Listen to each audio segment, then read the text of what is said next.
Welcome to the Slop Temple. We pray this video helps. In this video, I will show how to remove a Jeep Grand Cherokee shift knob. First, ensure your vehicle is in neutral. This provides ample space to work. Next, carefully pry up the trim piece around the shifter.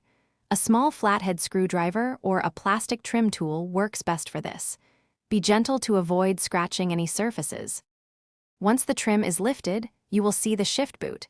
Unclip the boot from the console, usually by gently pulling it up.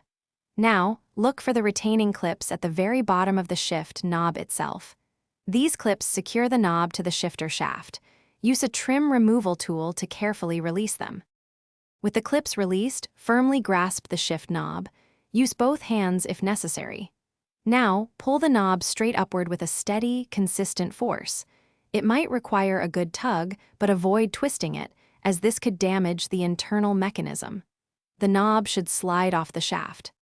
When installing a new knob, align it properly with the shaft before pushing down. Make sure all retaining clips snap securely into place, indicating a firm connection. Reattach the shift boot and press the trim piece back down until it clicks. Finally, test the shifter's movement through all gears to confirm proper function. Thanks for watching. Consider subscribing if we helped you.